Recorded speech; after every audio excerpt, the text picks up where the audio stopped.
अपनी चित्तवृत्ति को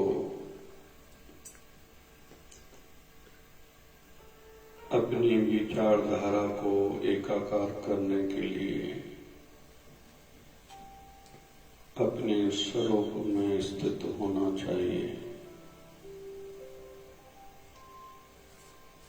इसलिए जरूरी है ध्यान, मेडिटेशन, साधना का रोज का नियम होना। इससे शरीर की एवं दिमाग की काम करने की क्षमता, कुशलता, कैपेबिलिटी बढ़ती है। तो आइए एकाकार होते हैं। एक सुखद आसन में, कोई पद्मासन में बैठ सकता है तो बैठेंगे। कमर थोड़ी सी सीधी, गर्दन सीधी, आंखों को कोमलता से, सॉफ्टनेस से बंद करेंगे कि जैसे बाहर की दुनिया का आधा भटका आकर्षण कम हो जाए। हाथ घुटनों पे, हथेलियां आकाश की ओर। अभी खुद को रिलैक्स करने के लिए अंदर अपने अंतःकरण को साधना के लिए तैयार करने के लिए श्वास भरेंगे नाक से। थोड़ी देर रोकेंगे और मुंह से छोड़ेंगे। पूरा का पूरा श्वास निकलना चाहिए।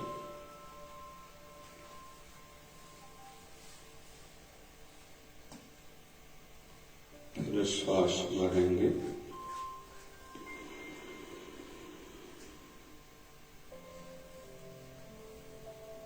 थोड़ी देर रोकेंगे, मुंह से छोड़ेंगे।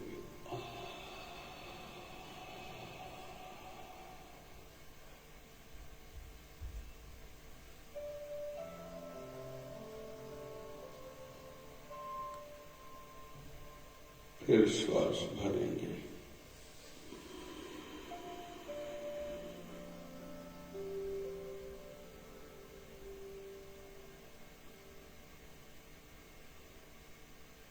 फिर छोड़ेंगे।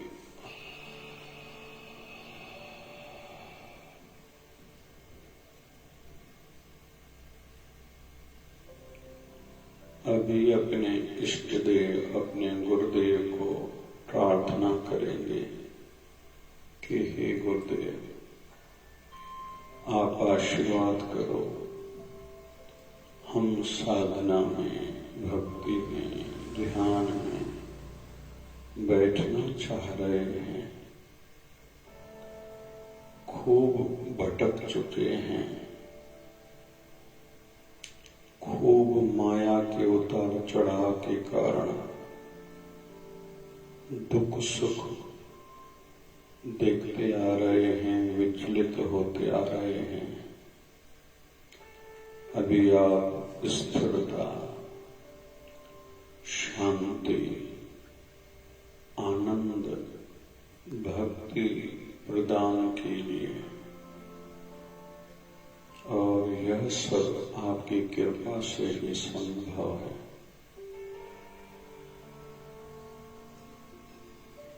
अभी अपने मन ही मन में संकल्प लेंगे कि मुझे एक आदर्श आध्यात्मिक जीवन जीना है, एक आइडियल जीवन जीना है, जिसमें भक्ति होगी, अहिंसा होगी, प्रेम होगा, कण कण में प्रभु विराजते हैं, यह भाव होगा। मैं आत्मा हूं, शरीर में रहने वाला। शरीर मुझसे अलग है। जहां इस प्रकार की दृढ़ता होगी विचारों में, मैं आज के बाद विचलित होने से खुद को बचाऊंगा, चिंतित होने से, निराशा से खुद को बचाऊंगा। ऐसा संकल्प करेंगे। अभी अंदर की यात्रा की ओर बढ़ेंगे।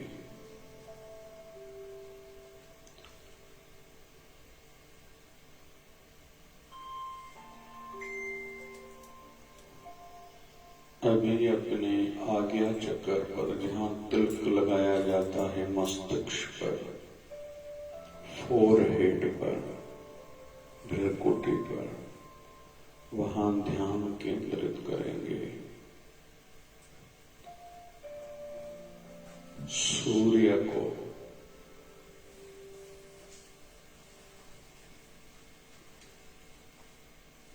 प्रकाश से ओतप्रोत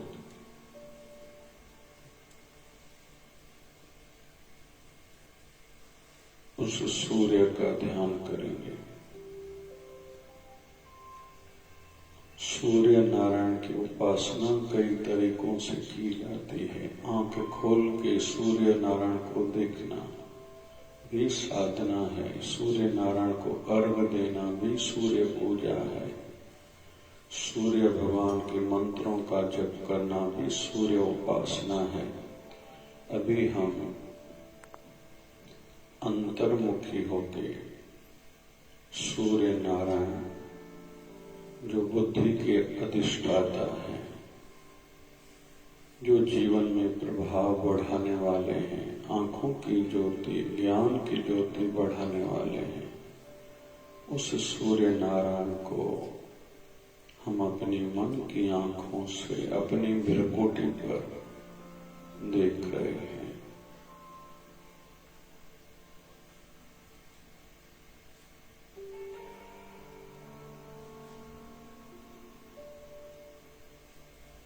हो सकता है किसी का माथा थोड़ा भारी भारी हो, कोई चिंता नहीं।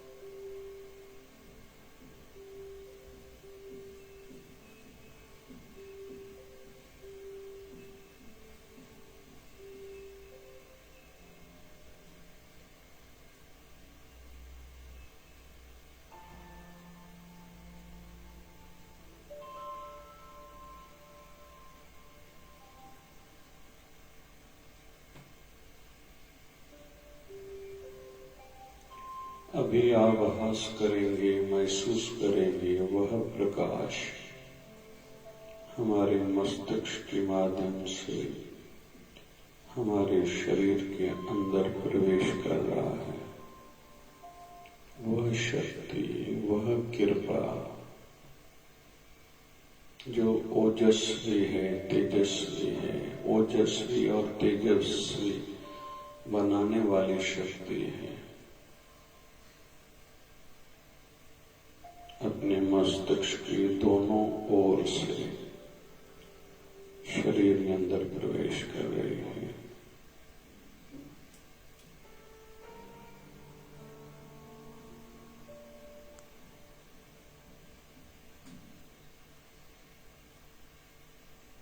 अभी पीछे गर्दन में, फिर दोनों कंधों में वह कृपा, वह शक्ति प्रवेश कर रही है। आगे दोनों भुजाओं में, हाथों में, हाथों की उंगलियों तक वह शक्ति पहुंची है। एक दिव्य आभास हो रहा है उस शक्ति का, उस प्रकाश का।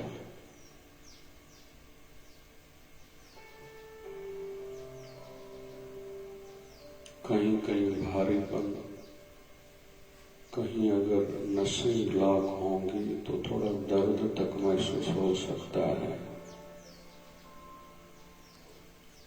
टिप ऑफ द फिंगर्स, फिर वही शक्ति पीठ नीचे कमर की ओर यात्रा कर रही है। हमारी कमर पीठ भी प्रकाशमय बन चुकी है।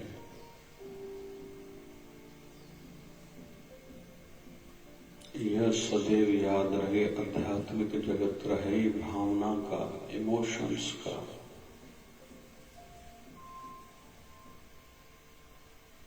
फिर आगे शरीर के आगे वाले भाग, छाती, पेट प्रकाशमय हो रहा है। उस शक्ति का संचार दाहिने और बाएं ओर से हो रहा है।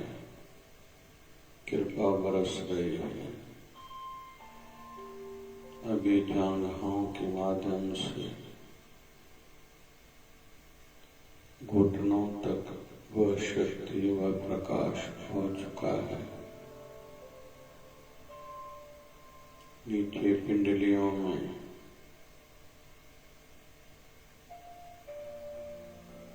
एंकल जॉइंट में पैर तक वह शक्ति पहुंची है। पैरों की उंगलियों में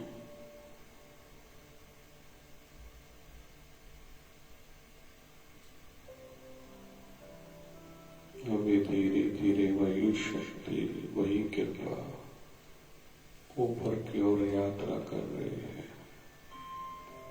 आगे से टांगों की यात्रा करते हुए घुटना ऊपर,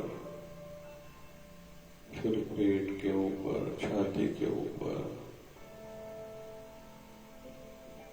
आगे कंठ में, गले में वह शक्ति विद्यमान हुई है।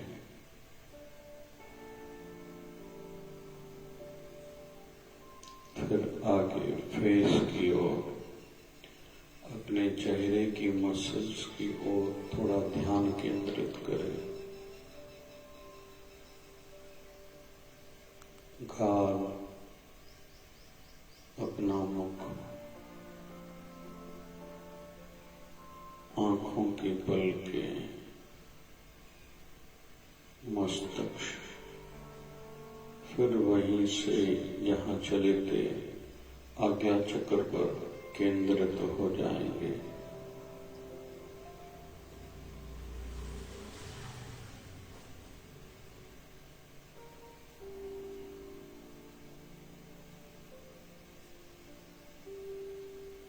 अभी श्वास पर ध्यान केंद्रित करेंगे। नासिका से श्वास नाभि तक जा रहा है, साक्षी भाव से देखेंगे। श्वास कैसे नासिका से नाभि तक जा रहा है।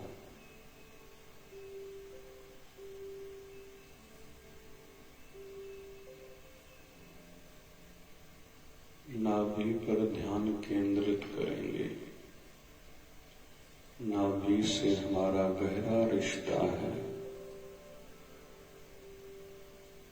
माँ के गर्भ में थे तो यहीं से हमें सब कुछ खान पान मिल रहा था।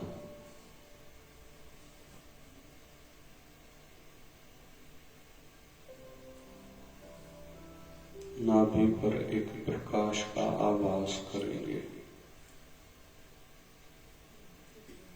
लेकिन नीले कलर का, चंद्रमा की चांदनी के कलर का।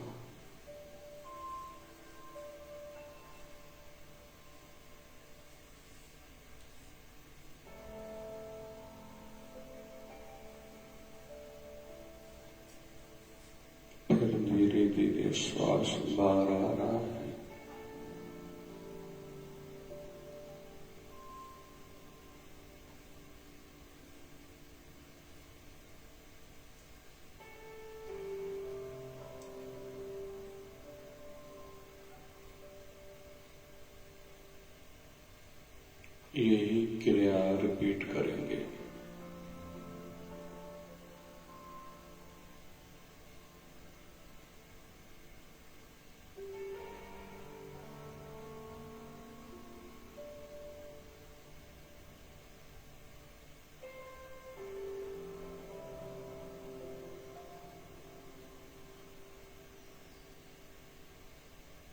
साधक का हर श्वास गुरु मंत्र से सफल होना चाहिए।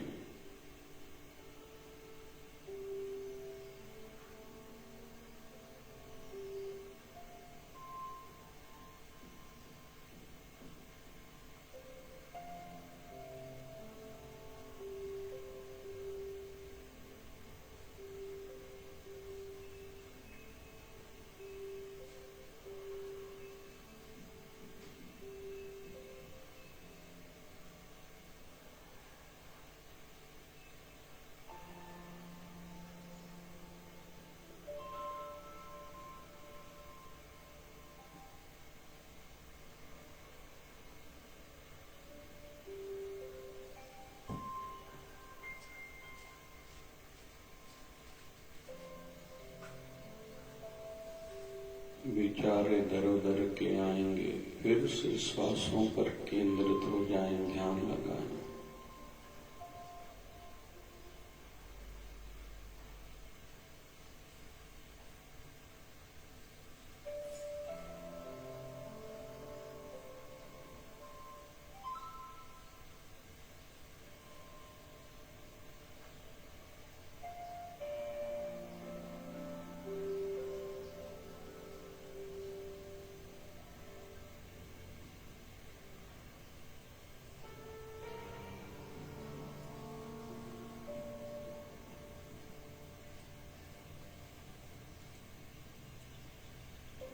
धन्यवाद करेंगे अपने गुरुदेव को, अपने इष्ट देव को, उनके चेहरे का ध्यान करेंगे। वह सामने आसन पर विराजमान है, करुणा भरी नजर से हमें देख रहे हैं, निहाल कर रहे हैं।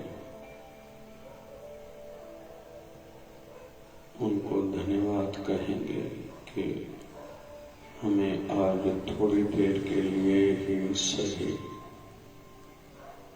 साधना का अवसर बख्शा। आगे भी ऐसे ही कृपा बनाए रखना निवेदन करेंगे। उनके श्री चरणों का ध्यान करेंगे, दर्शन करेंगे उनके श्री चरण पैरों का।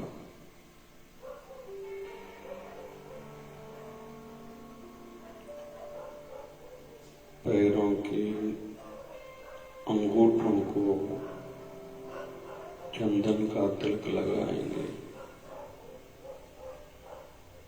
गुलाब की पंखुड़ियों को हाथ में लेके श्री चरणों में चढ़ाएंगे, माथा टेकेंगे। हमारा मस्तक श्री चरणों से स्पर्श होना चाहिए।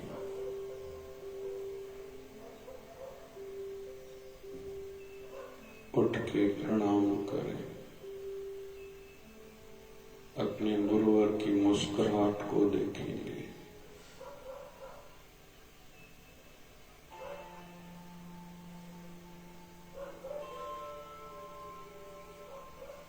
फिर से प्रणाम करेंगे।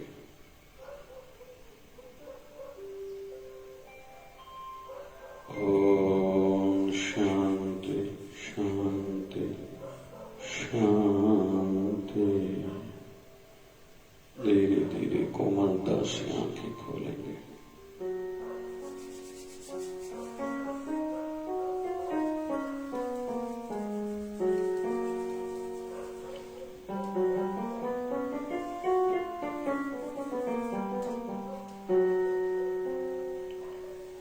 ओम नमो भगवते वासुदेवाय।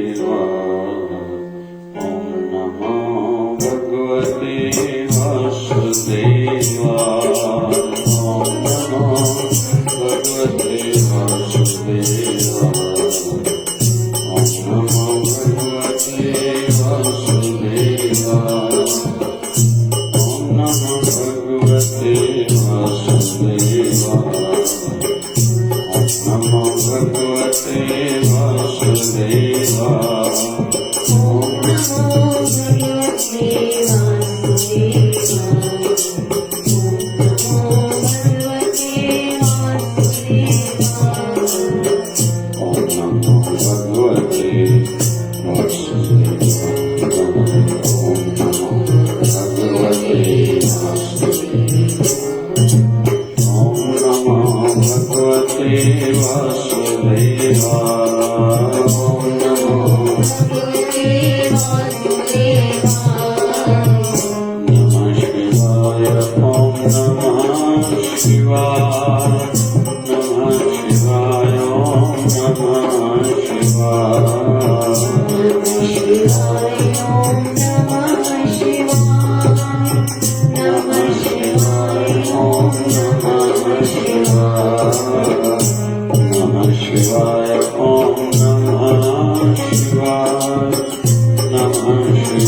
खुद को ही फसाया, कभी दुख में कभी सुख में तूने खुद को ही फसाया, कभी यश में अपयश में तूने खुद को ही उलझाया, कभी यश में अपयश में तूने खुद को ही उलझाया।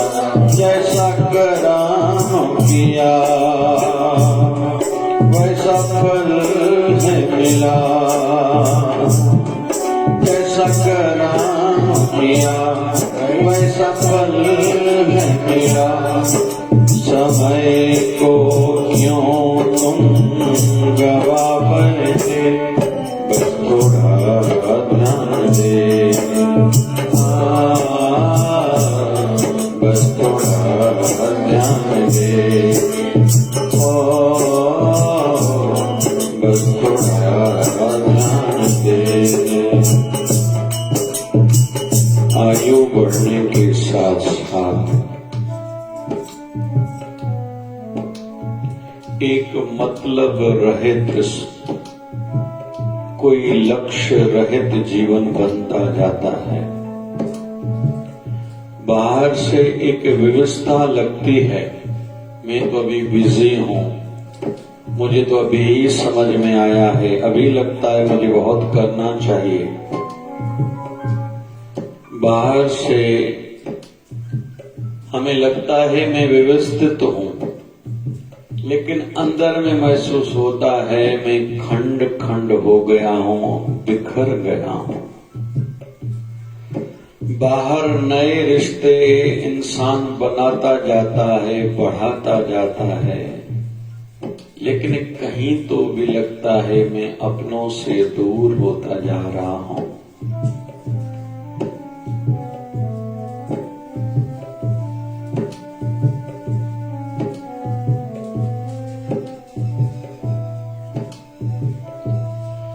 और कुछ कुछ काम तो हर किसी को खुद ही करने पड़ते हैं।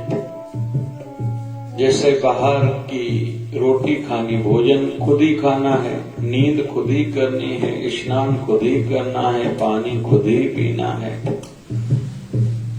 गुण खुद ही सीखने हैं, गाड़ी चलाना, फिर घर के छोटे छोटे काम करना, धंधे ऑफिस में कैसे मुझे काम करना चाहिए, व्यवहार में मेरे में क्या होना चाहिए, शिष्टाचार बेसिक मैनर्स में क्या होना चाहिए, ये तो हर किसी को अपना ही करना पड़ता है, सीखना पड़ता है। और उससे पहले सीखने की भावना, इंटेंशन, नियत होनी चाहिए। वैसे ही अंदर के भी भाव, विचारधारा को एक दिशा, डायरेक्शन, ये भी निर्धारित फिक्स खुद को ही करनी होती है। और इसको सरलता से समझने का प्रयास करेंगे। पहली बात तो हम क्या बनेंगे या क्या बनते जा रहे हैं, कैसे पता चले? सबके मन में ये प्रश्न है, दुविधा है, मेरी गाड़ी, जीवन की गाड़ी ठीक चल रही है या नहीं। तो खुद से पूछें, आज का कलयुग का अवतार यंत्र जो है, मोबाइल है या टीवी हो, कंप्यूटर हो आदि, हम इसमें क्या सुनते हैं या देखते हैं, हम भविष्य में वैसे बनेंगे, उस दिशा में आगे बढ़ेंगे। माताएं कपड़ों का पैटर्न देखती तो उसमें वो आगे जाएंगे। किसी को व्यंजन बनाना, भोजन के पदार्थ, आइटम बनाना सीखना है तो वो उसमें बढ़ेंगे ही, सीधी बात है। बच्चे जो जिम आदि जाते हैं, बॉडी बिल्डिंग, बॉडी जिनको बनानी है वो देखते हैं तो उसमें आगे बढ़ेंगे ही।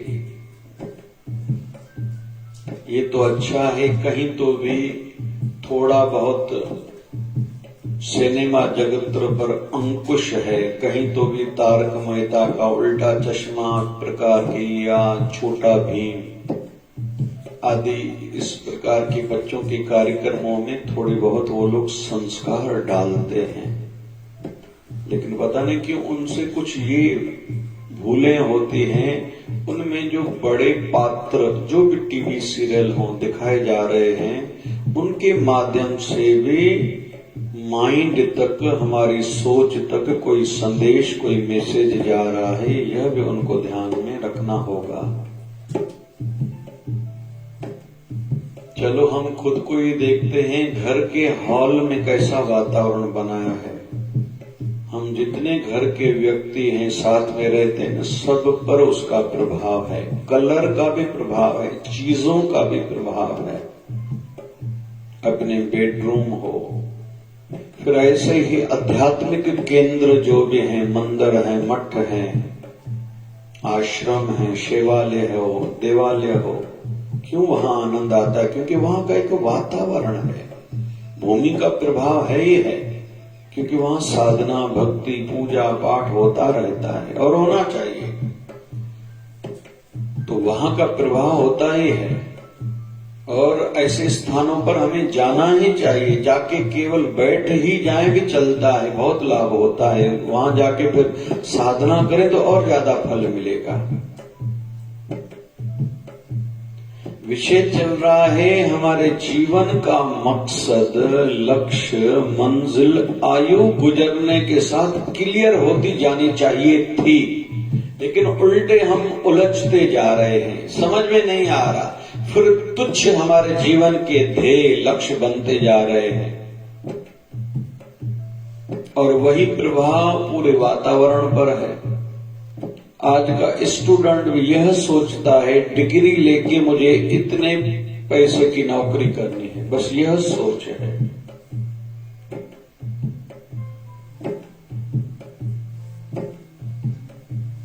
पहले के जमाने में गुरुकुल होते थे तो वहां माया की चर्चा होती ही नहीं थी।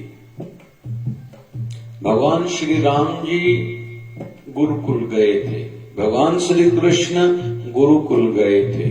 वहां छोटे छोटे काम, साफ सफाई करनी हो, लकड़ियां भंडारे के लिए, रसोई घर के लिए काट के आनी हो, लानी हो, गुरु के श्री चरणों को दबाना आदि सेवा हो, और हर प्रकार की सेवा कराई जाते थे।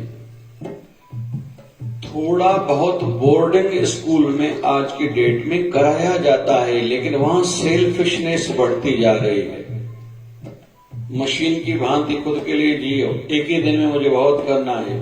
वहां भावनाएं, इमोशंस नहीं सिखाई जाती, इसलिए बोर्डिंग स्कूल अच्छे नहीं माने जाते। बोर्डिंग स्कूल में और गुरुकुलों में क्या अंतर है? हम लोग भी दिव्य शिवधारा आश्रम का जो भूमि पूजन हो चुका है, वहां भाव रखा है, इच्छा रखी है, प्रोजेक्ट में है गुरुकुल, लेकिन यह भावना नहीं है कि वहां सबको कठोर बनाया जाएगा। उल्टा उनके इमोशंस को दूसरों की इमोशंस से जोड़ा जाएगा। वृद्धों की सेवा करो, क्योंकि शिवधारा आश्रम में वृद्धाश्रम भी बन रहा है। गौओं की सेवा भी करो, क्योंकि गाय हमारी माता है। ध्यान भी करो, वहां मेडिटेशन सेंटर भी बन रहा है। चार धाम में है, अपने भगवानों से, अपनी संस्कृति से भी जुड़े रहो, और सत्संग में भी रोज बैठो कि हमारी सोच का तराशना रोज होना चाहिए। चाकू आदि वस्तुएं तीखी बनी रहती है, उसकी धार वो तब अगर उससे रोज काम लिया जाए, नहीं तो उसको जंग लग जाता है। वैसे ही सोच को तराशना रोज चालू रहेगा। कुछ अच्छा पढ़ते रहेंगे, अच्छा सुनते रहेंगे, अच्छा देखते रहेंगे, अच्छे लोगों के साथ बैठना हमारा चालू रहेगा, अच्छे स्थानों पर जाएंगे तो हमारी सोच का तराशना चालू रहेगा। नहीं तो भी कहीं जंग लग जाएगा। मेरा दूसरों से क्या, कोई मरे क्या, कोई जिए क्या, कोई दुखी हो या सुखी हो, मेरा दूसरों से लेना देना नहीं है। केवल मैं और मेरा परिवार, बस हम दो, हमारे दो। हमारे घर के बड़ों का ठेका भी हमने लेके रखा है। पड़ोसियों से ही बोला मुझे बात ही क्यों करनी है, वो अच्छे आदमी नहीं है। हमारे समाज वाले, बरादरी वाले तो अच्छे हैं ही नहीं। हमारे धर्म में क्या रखा है, हमारे प्रांत में क्या अच्छा है, हमारा देश ही अच्छा नहीं, मुझे विदेश में जाके बसना है, रहना है। आते हैं। इसलिए अपनी सोच को तराशने के लिए, ठीक दिशा देने के लिए अच्छा सुनना, अच्छा पढ़ना, अच्छा देखना और अच्छे स्थानों पर जाना और अच्छे लोगों के साथ उठना बैठना, ये 5 प्रकार के कर्म करने से सोच अच्छी बनती रहेगी। नहीं तो पता नहीं कब हमारी सोच को जंग लग जाए। बहुत लोग पहले जितनी सेवा करते थे, आयु बढ़ने के साथ अभी उनके पास समय एडजस्ट हो सकता है, लेकिन नहीं करते। बहुत लोग पहले जो सत्संग ज्यादा करते थे, अभी समय चाहे तो वो एडजस्ट कर सकते हैं, अभी सुख सुविधाएं हैं, रिलीवर है, लेकिन अभी नहीं करते। मैंने देखा है जीवन में, जिनके पास पहले गरीबी थी, ज्यादा पैसा नहीं था, दान पुण्य करते थे, पैसा बढ़ा उल्टा उनका दान पुण्य कम हो जाता है। पता नहीं क्या हो जाता है उनको, क्यों? यही है जंग लगना।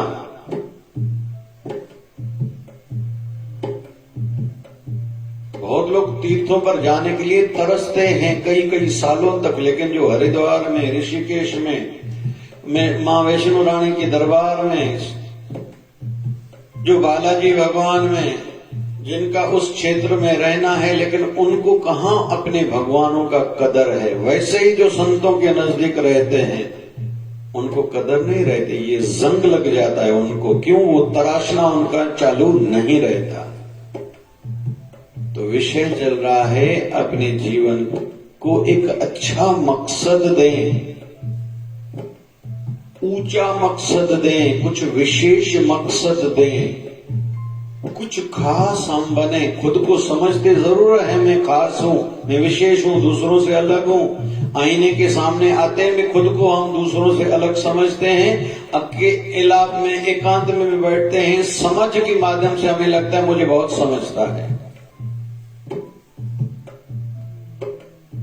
अच्छा लगता है हमारे विदर्भ में, महाराष्ट्र के इस क्षेत्र में जब कचौड़ी की चर्चा चलती है तो शेगांव की कचौड़ी का नाम आता है। कुछ तो विशेष उन्होंने करा होगा, जिन्होंने शुरू करी होगी। अभी तो एक ही नगर में 10-10, 15-15 दुकान बनते जा रहे हैं। ये सब शेगांव से, वहां से थोड़ी आती होंगी, लेकिन उन्होंने वैसा कुछ करा है। अभी क्रेडिट खा रहे हैं, नाम खा रहे हैं। दूसरे ऐसा भी सुनते हैं, हम तो बातों से दूर है। 15-20 रुपए एक कचौड़ी का दाना है, लेकिन शेगांव की सस्ती भी है और अच्छी भी है, टेस्टी भी है, स्वादी भी है आदि। इस माध्यम से हम लोग सीख रहे हैं कि हम अमीर गरीब का विषय नहीं है, हम लोग पढ़े अनपढ़ हैं, इसका भी ज्यादा विषय नहीं है। किस परिवार, किस जात धर्म से, इसका भी ज्यादा फर्क नहीं पड़ता। लेकिन विशेष बात यह है कि कुछ हमारे अंदर में अलग होना चाहिए। हमारे गाड़गे बाबा जी हमारे क्षेत्र के राष्ट्रीय संत, हिंदुस्तान के संतों की श्रेणी में उनका नाम आता है। रास्तों पर झाड़ू लगाना, लोगों को उत्साहित करना, पढ़ाई की ओर प्रेरित करना उनका विशेष कार्य रहा था। परिवार वालों ने उनकी बातों की ओर ध्यान तक नहीं दिया था। आज वो अजर अमर हो गए।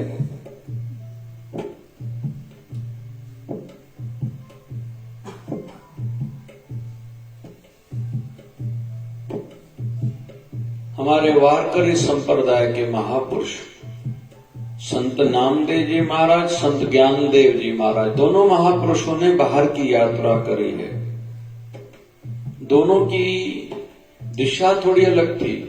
ज्ञानेश्वर महाराज ज्ञान पर उनका जीवन आधारित था। संत नामदेव जी का जीवन आधारित था भक्ति पर।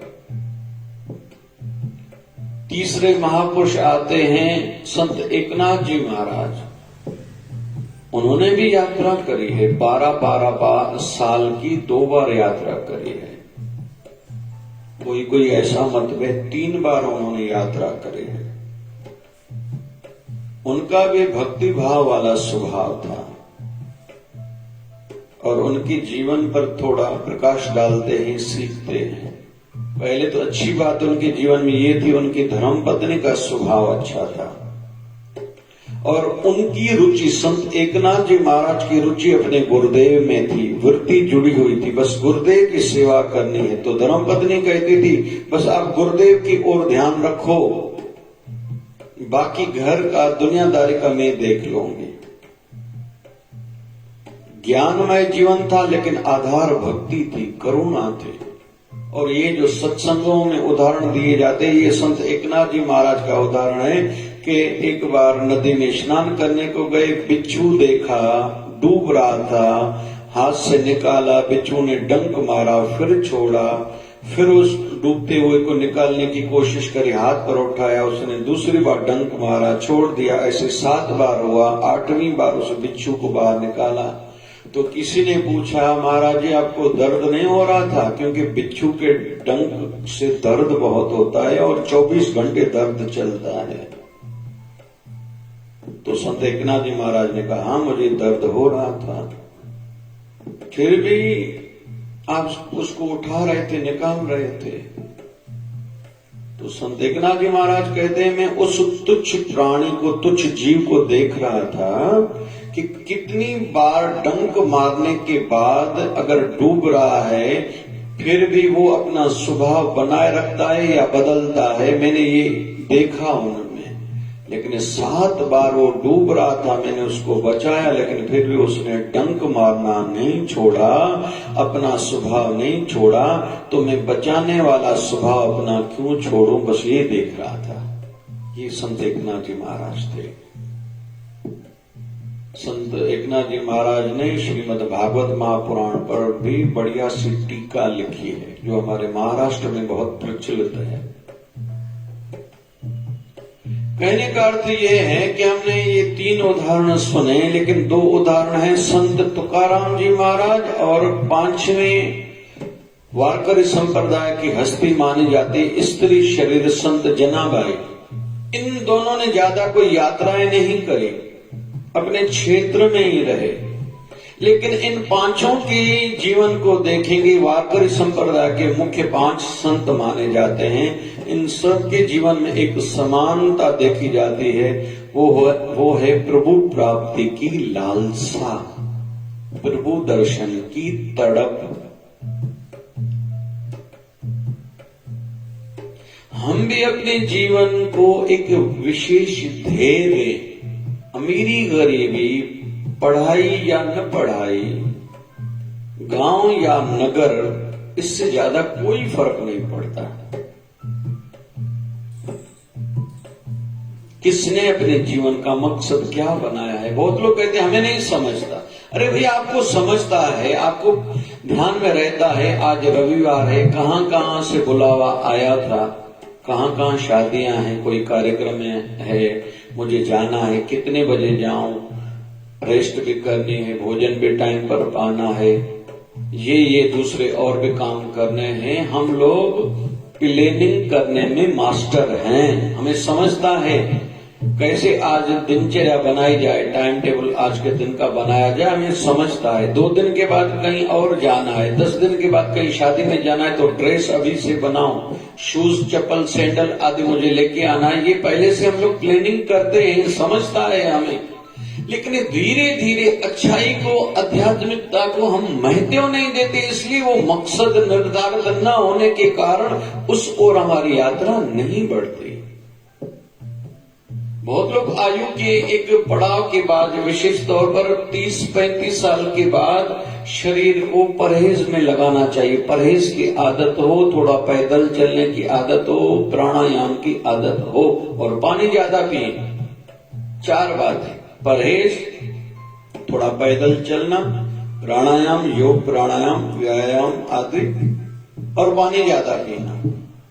तो बहुत लोग थोड़ा झटका या शरीर कहीं स्वास्थ्य बिगड़ी तो एकदम संभल जाते हैं। लेकिन बहुत लोग इतनी बार उतार चढ़ाव स्वास्थ्य में आए, तबीयत खराब होती रहती, फिर भी अपनी आदतों को बदल नहीं पाते, जिस कारण छोटी आयु में उनको बड़ी बीमारियां हो जाती हैं। तो निर्धारित फिक्स तो हर किसी को खुद ही करना है ना। मुझे क्या करना है? स्वस्थ जीवन जीना है, लंबी आयु जीनी है, अच्छी आयु जीनी है, मैं दूसरों के काम आऊं, दूसरों की सेवा करूं, सेवा लूं नहीं, धन में दूसरों में बांटूं, दान करूं, धन लूं नहीं,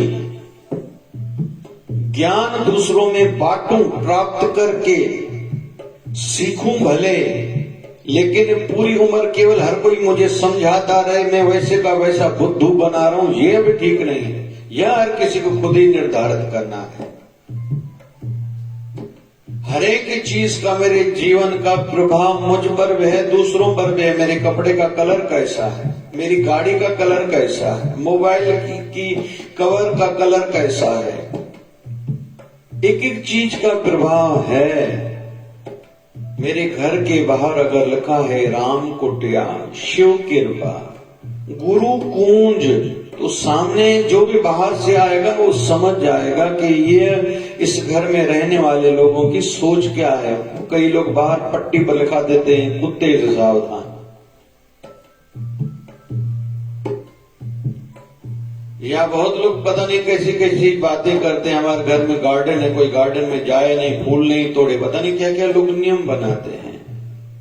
होना तो यह चाहिए कि हमारे घर में कोई बाहर से प्रवेश करे, भगवान गणेश जी की मूर्ति लगी हुई हो, वास्तु की दृष्टि से भी अच्छा, बुरी नजर भी न लगे, बाहर की कोई काला जादू करने का भी असर अंदर प्रभाव न कर पाए, लगे किसी वैष्णव का, गुरु भक्त का, हरि भक्त का घर है, लगना चाहिए। वैसे चिन्ह कोई चीजें लगी हुई होनी चाहिए कि ये किसी हरि भक्त का घर है। हमारी गाड़ी पर भी किसी की नजर जाए, पता चले सामने वाले को ये किसी आध्यात्मिक स्थान से, गुरु दरबार से जुड़ा हुआ है। यहां से काम शुरू होता है। कहने का मकसद ये है कि जीवन का मकसद बनाएं और वो खास हो। सरल भाषा में कहूं, सार की ओर मैं कहता हूं, छोटी आयु है तो खुद को समर्पित का भाव रखें। मैं समर्पित हो जाऊं और जितना जीवन है बहुत कुछ करके जाऊं, और ऐसा हुआ है।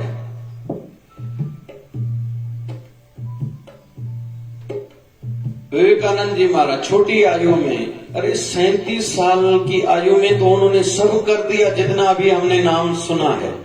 जितने भी काम स्वामी विवेकानंद के सुने हैं, 37 साल की आयु में उनकी तबीयत बिगड़ने लगी थी। 39 साल की आयु में तो उन्होंने शरीर त्यागा था। हमने इन्हीं दिनों में देखा, आदि जगत गुरु शंकराचार्य ने 32 साल की आयु में तो शरीर ही त्यागा था। संत ज्ञानेश्वर महाराज ने 20-22 साल की आयु में शरीर त्यागा था। इस छोटी आयु में उन्होंने इतना कुछ करा। बहुत लोग कहते बच्चे हमारे छोटे हैं ना, सीखेंगे ना, अभी तो उनको सोने दो। घर में मेहमान अतिथि आते हैं, बच्चों को ये शिष्टाचार नहीं सिखाया गया है, न ध्यान जाता है किसी का, न कोई चिंता करता है कि मेरे बच्चे किसी को पानी का गिलास तो भर के दें, बाकी पढ़े लिखे तो करेंगे क्या उस पढ़ाई का। भाई किसी को प्रणाम करना आजकल नौजवानों को अच्छा नहीं लगता, तो कैसे बड़े आदमी वो खुद बनेंगे और उनकी संतान कैसे उनकी इज्जत आगे चल के करेगी। हर कोई रोता है, घर में शांति नहीं है, आनंद नहीं है, एकता नहीं है, मजा नहीं है। किसके लिए करूं? मैंने तो बच्चों के लिए, परिवार के लिए क्या क्या करा, किसको कदर ही नहीं है, किसी को मेरी परवाह तक नहीं है। बीज कहां से इसका उत्पन्न हुआ था? हमने जो केवल पढ़ाई पढ़ाई पढ़ाई, अभी छोटा है, अभी सोने दो, मेरी बच्ची छोटी है, अभी रसोई करना क्यों सीखे, रोटी बनाना क्यों सीखे, अभी गाड़ी तो सीखे, कंप्यूटर तो सीखे, मोबाइल तो सीखे आदि। यहां से ही हमारे बच्चों की बर्बादी हम लोग प्रारंभ कर रहे हैं। इसमें हम लोग ही गलत हैं। अगर चलो आयु का एक पड़ाव गुजर चुका है, किशोर अवस्था से ऊपर गृहस्थ आश्रम विवाह कर चुके हैं, एक संतान ऐसी हो हमारे जो केवल हरि भक्त होनी चाहिए, राष्ट्र की सेवा करे, मानवता की, जनता की सेवा में लगे। किसी किसी की सोच ऐसी रहती है, चलो उस पड़ाव से भी आगे जा चुके हैं, अपने बच्चे किसी को हरि भक्त बनाना, कोई कहता है नहीं हो सकता, तो उसके बच्चे के लिए सोचो, या अपने जीवन में बच्चों को सेट करने के बाद मैं केवल धर्म के कार्य में लग जाऊंगा। बहुत से संप्रदाय में, परिवारों में पहले ये नियम था कि एक आयु के बाद जाके हमें अयोध्या रहना है, वृंदावन धाम रहना है, हरिद्वार में जाके रहना है, मां नर्मदा के कंठे पे जाके कहीं भजन करके अपना मनुष्य जन्म सार्थक करना है। आजकल ये कम होता जा रहा है, जो ठीक नहीं है। धर्म सभाओं में, कथाओं में, सत्संग में न जाना भी बड़ा नुकसान हो रहा है। उस प्रकार की सोच ही नहीं बन रही है। चमक दमक के पीछे पूरी दुनिया पड़ी हुई है, तो विनाश की ओर ही हर कोई बढ़ रहा है।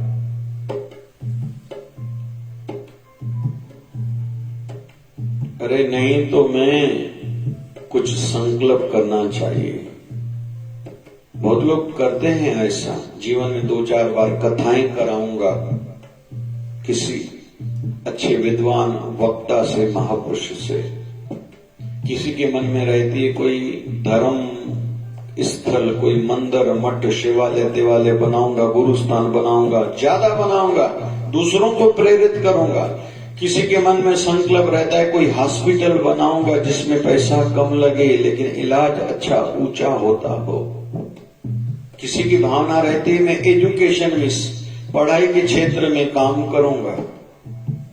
किसी किसी की रुचि रहती है बच्चियों की पढ़ाई में, लिखाई में, उनको कुछ सिखाया जाए। किसी किसी की रुचि रहती है जो रास्ते पे घूमने वाले बेचारे बच्चे हैं जिनका कोई नहीं है, उनकी सेवा में ध्यान रखते हैं। कोई कोई गौ सेवा का प्रकल्प मन में रखता है, कोई प्रकृति की सेवा। जैसे हरियाणा हो, पंजाब हो, यूपी हो, कुछ प्रांतों में एक नाम प्रचलित है, हजारीबाग। एक व्यक्ति था जिसकी इच्छा रहती थी मैं वृक्ष लगाऊंगा, ज्यादा से ज्यादा गार्डन बनाऊंगा, संसार को हरियाली देके जाऊंगा। आज कई नगरों में हजारीबाग हैं। अच्छा लगता है, हमें ज्यादा नहीं पता बिरला संस्था क्या है, लेकिन बिरला मंदिर बने हुए, भगवान के मंदिर बनाते हैं, ये अच्छा लगता है। अच्छा लगता है अक्षरधाम स्वामीनारायण संस्था का नाम लेते हुए मन में प्रसन्नता होती है। भारत के नगर नगर में अभी स्थान बनते जा रहे हैं, विदेशों में, मुस्लिम कंट्रीज में भी मंदिर बनते जा रहे हैं। तो उनके समाज में अगर ये एक नियम है, हर कोई 10% अपने पैसे का निकालेगा, तभी तो ये मंदिर बनेंगे और वहां फिर कहीं कहीं हॉस्पिटल्स बनती हैं या कोई सेवा कार्य अलग अलग होते हैं, तो ये भी अच्छा लगता है। तो इस प्रकार की योजना कोई जीवन का मकसद हम में से भी हर किसी को बनाना चाहिए। संत दादू दयाल का संकल्प था, मकसद था, मैं संसार को 100 संत दूंगा। और कहते हैं 143 संत उनके संप्रदाय में थे, जिसमें 43 संत कवि थे, जिनमें से 3 संत मुस्लिम कवि संत थे, जिनमें से एक संत का नाम है रजब फकीर। तो ये है जीवन की कुछ मकसद। अच्छा लगता है जब हम लोग ब्रह्म कुमारी संस्था की ओर ध्यान देते हैं। तो हीरों के व्यापारी थे दादा लेखराज जी। 3 कन्याओं को सिंध से हिंद लेके आए थे। धंधा था हीरे का, कलकत्ते में पार्टनरशिप थी, बेच डाली। जितना पैसा मिला थोड़ा परिवार को दिया, और सुनते हैं वर्तमान में उनका परिवार मुंबई में रहता है। बाकी पैसा खुद लेके अबू रोड पर चले गए, वहां माउंट पर, पर्वत पर ऊपर चढ़े गए, जिसको आज माउंट आबू बोलते हैं। वहां जमीन ली, 3 बच्चियां साथ में लाए थे। साथ में धीरे धीरे विस्तार करा, ध्यान सिखाया आदि, जो भी उनकी परंपरा में है। कुछ हिंदू धर्म से मेल खाते, कुछ नहीं भी खाते, तो वो जाने, उस पर हम लोग चर्चा नहीं करेंगे।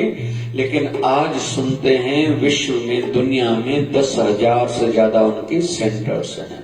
और 1964 से स्थापना हुई और थोड़े समय में इतना विस्तार हुआ है। भगवान मुझसे गलतियां न कराए तो। बाबा नानक की परंपरा में देखते हैं, बाबा नानक ने यात्रा करी, गुरु अंगद ने गुरुमुखी की स्थापना करी और बढ़ावा दिया। गुरु अमरदास जी ने कुछ विशेष और कार्य करे। ऐसी मान्यता है अमृतसर के सरोवर में प्रारंभ उन्होंने कुछ करा था। फिर गुरु ग्रंथ साहब के संदर्भ में वाणियां इकट्ठी करके सेंचियों के रूप में इकट्ठा उन्होंने करना प्रारंभ करा था। एक नई परंपरा बनाई, पहले भोजन फिर भजन। गुरु रामदास जी ने उसको बढ़ावा दिया। आज कीर्तन की प्रथा गुरुद्वारों में और लंगर भंडार की प्रथा है पूरे विश्व में। चलाने वाला कोई एक, शुरू करने वाला एक व्यक्ति रहता है और उसको परंपरा देने तक उसको ध्यान देना चाहिए। गुरु गोविंद सिंह महाराज जी को लगा हर कोई कहता है मैं गुरु का अधिकारी हूँ। उन्होंने गुरु ग्रंथ साहब को गद्दी दी और बाकी जितने भी खुद को गुरु कहलाते थे उनके लिए भी कुछ विशेष सख्त कदम उठाए थे। आज थोड़ा ऊपर का स्तर चल रहा है, लेकिन विषय चल रहा है जीवन का मकसद कुछ खास हो। अच्छा है, सुनते हैं केरल में पढ़ाई की बातें जब चर्चा चलती, भारत का एक ऐसा प्रांत है जिसमें 98% लोग पढ़े लिखे हैं। आदि आदि आदि। अभी सारांश में फिर से आते हैं। जीवन का मकसद बनाएं। ये संसार के छोटे छोटे मकसद हों, इतने बच्चे हों, डॉक्टर बने, इंजीनियर बने, इसकी मंगनी करानी, शादी करानी है, बेटे के लिए घर बनाना है, छोटी बच्ची के लिए दहेज इकट्ठा करना, यह ठीक है। मैं स्वस्थ रहूं, खाना पीना, यह ठीक है। मेरी पहुंच, रिलेशंस बढ़े, यह ठीक है। लेकिन कुछ धर्म के लिए, मानवता के लिए, गुरु के लिए, राष्ट्र के लिए करके जाऊंगा, यह भी जीवन के मकसदों में विशेष टॉप एक बनना चाहिए।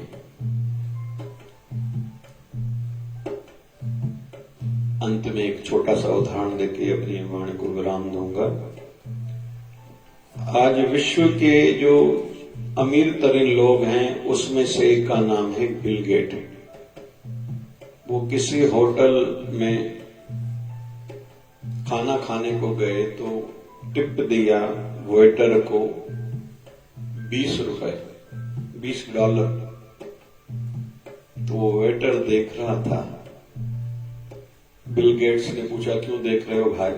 बोले सुना है जिस व्यक्ति के लिए वो आप हो, कहीं मुझसे गलती तो नहीं हो रही? बोले हाँ मैं वही हूं।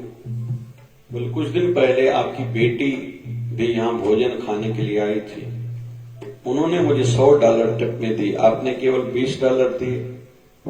बिल गेट कहता है कि वो एक अमीर तरीन बाप की बेटी है, मैं गरीब बाप का बेटा हूं। मतलब मैं फजूल खर्ची क्यों करूं? आज वो गाड़ी खुद ही चलाते हैं, ड्राइवर नहीं रखा, क्यों? पैसे बच जाएं। लेकिन कहते हैं 80% अपनी आय, इनकम जितनी है वो दान करते हैं। ऐसी जीवन की सोच हमारा मकसद बने। बस आज के सत्संग का सार यही है। बाबा शिव भजन साईं कृपा करें। तेरी दया पे मेरा गुजारा है, अपनी कृपा बनाए रखना। तेरी दया पे मेरा गुजारा है, अपनी कृपा बनाए रखना। ओ शिव तारा वाले बाबा, अपनी कृपा बनाए रखना। ओ शिव तारा वाले बाबा, अपनी कृपा बनाए रखना। तेरी दया पे मेरा गुजारा है, अपनी कृपा बनाए रखना।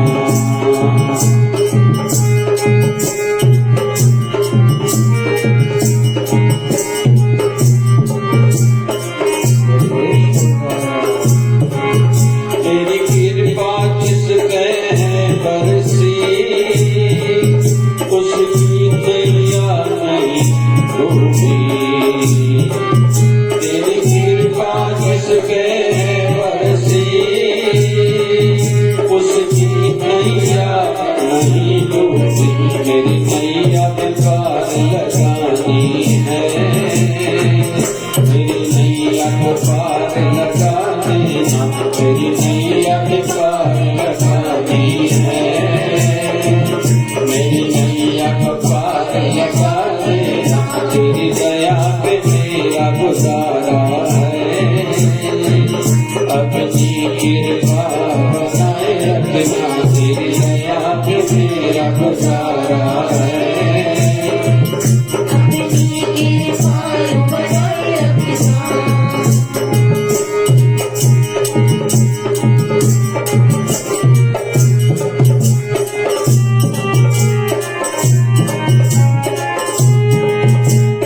सत्संग की भी राह दी, तूने सत्य की भी सीख दी, तूने सत्संग की भी राह दी, तूने सत्य की भी सीख दी, तेरी जिंदगी भी तुम्हें सवारनी है, मेरा हाथ यूं पकड़े रखना, मेरी जिंदगी भी तो सवारनी है, मेरा हाथ यूं पकड़े रहना, ओ शिवदारा वाले बाबा, अपनी कृपा बनाए रखना, ओ शिवदारा वाले बाबा, अपनी कृपा बनाए रखना।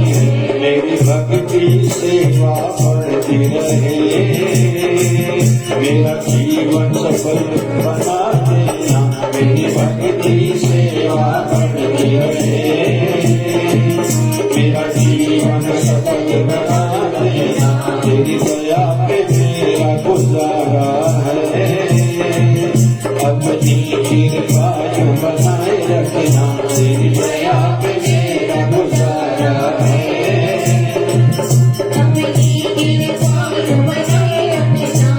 शिवदारा वाले बाबा, अपनी कृपा बनाए रखना, ओ शिवदारा वाले बाबा, अपनी कृपा बनाए रखना, अपनी कृपा बनाए रखना, अपनी कृपा बनाए रखना। हरे राम हरे राम, राम राम हरे हरे, हरे राम हरे राम, राम राम हरे हरे, हरे कृष्णा कृष्णा कृष्णा हरे हरे, हरे कृष्णा कृष्णा कृष्णा हरे हरे, हरे राम हरे राम, राम राम हरे हरे, हरे राम हरे राम, राम राम हरे हरे। हे भुवन परमात्मा, पापों का करनात्मा, हे भुवन परमात्मा, पापों का करनात्मा, शिव बने धर्मात्मा, हम सब तेरी आत्मा, प्यारा प्यारा शिव तारा, शिव मन तारा, शिव तारा, प्यार से प्यारा शिव तारा, शिव की तारा, शिव तारा, प्यारा प्यारा शिव तारा, प्यारा प्यारा शिव तारा। बोलिए सद्गुरु स्वामी शिव भजन जी महाराज की सगे भाव से आरती में रुझ जाता हूँ। सगे भाव से आरती में रुझ जाता हूँ। शिवदारा मन गुरुवर को मनाता हूँ। शिवदारा मन गुरुवर को मनाता हूँ। माता पिता और भाई बंधु सब कुछ मेरा। माता पिता और भाई बंधु तू ही सब कुछ मेरा। तेरे पास जो कुछ भी कर दिया हुआ है तेरा। ओ तेरे पास जो कुछ भी कर दिया हुआ है तेरा। प्रणाम करके शीश को झुकाता हूँ। प्रणाम करके शीश को झुकाता हूँ। शिवदारा वर गुरुवर को मनाता हूँ। शिवदारा वर गुरुवर को मनाता हूँ। श्वास श्वास में सिमरन करके हर मन याद करूँ। श्वास श्वास में सिमरन करके हर मन याद करूँ। मन मंदिर में व्रत बिठाए ध्यान धर करूँ। मन मंदिर में व्रत बिठाए ध्यान धर करूँ। शरणाबाद के फूल में गढ़ाता हूँ। शरणाबाद के फूल में गढ़ाता हूँ।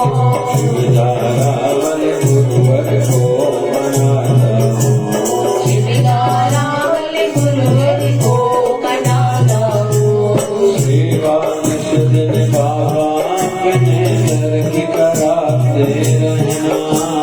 सेवा निश दिन बाबा अपने दर की कराते रहना। सत्संग सुमते दान देके उनको संभाला करना। ओ सत्संग सुमते दान देके उनको संभाला करना। प्रार्थना में ऐसी रखता हूँ। प्रार्थना में ऐसी रखता हूँ। शिवदारा वर गुरुवर को मनाता हूँ। शिवदारा वर गुरुवर को मनाता हूँ। दोष दृष्टि मिट जाए और अंदर में ज्योत जगे। दोष दृष्टि मिट जाए और अंदर में ज्योत जगे। जीवन लक्ष्य बस पूरा हो सदा से मांगे। ओ जीवन लक्ष्य बस पूरा हो सदा से मांगे। प्रेम भक्ति मिल जाए प्रेम भक्ति मिल जाए मैं जाता हूँ। शिवदारा वर गुरुवर को मनाता हूँ। शिवदारा वर गुरुवर को मनाता हूँ। मनाता हूँ मनाता हूँ मनाता हूँ। तेरी आरती में रब गाता हूँ। तेरी आरती में रब गाता हूँ।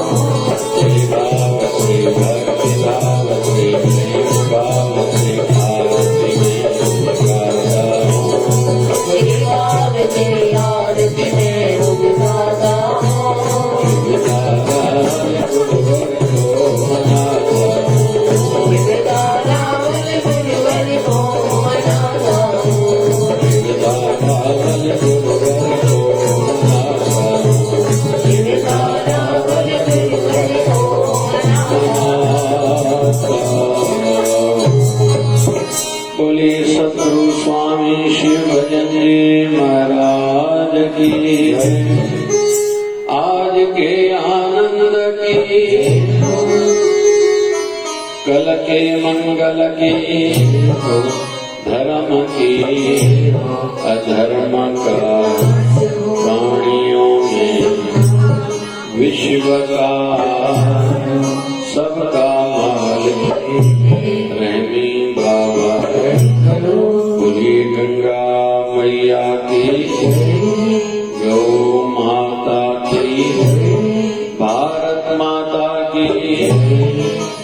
जय शिवधारा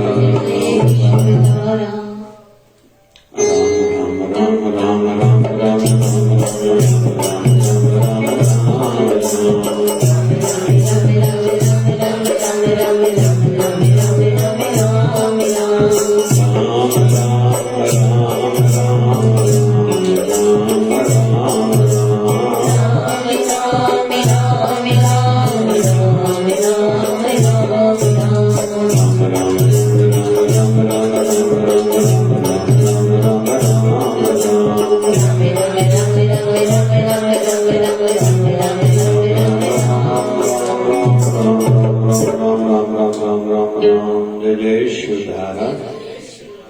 विश्वजी स्वास्थ्य एवं विश्वजी शांति हेतु मिलकर सभी जपे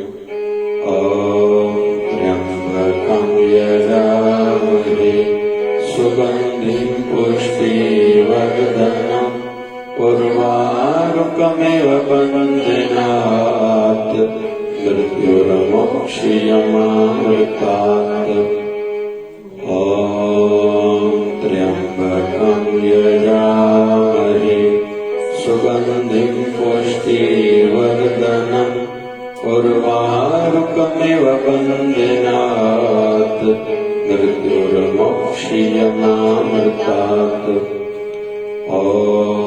त्र्यंबकं यजामहे सुगंधिं पुष्टिवर्धनम् उर्वारुकमिव बन्धनात् मृत्युर्मोक्षयमामृतात्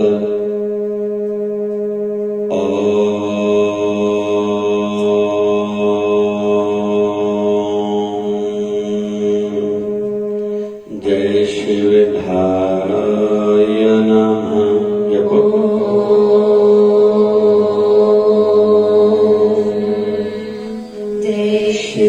शिवधाराय नमः।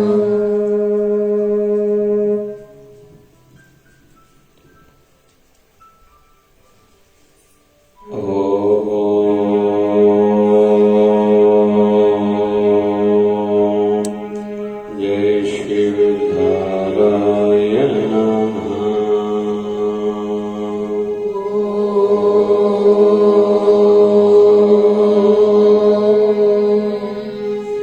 जय शिवधाराय नमः।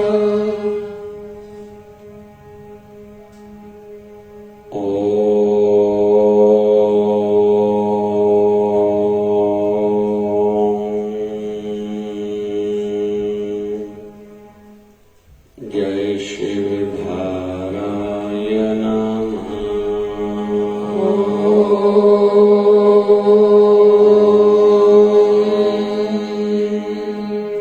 जय शिवधाराय नमः।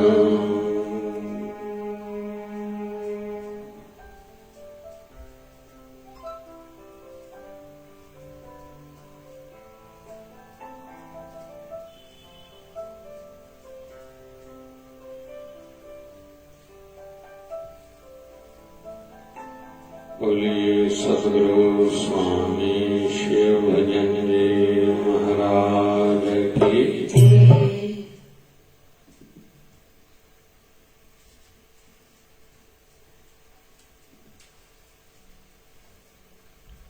बोलिए शिवधारा वाले साहिब की। जय जय शिवधारा।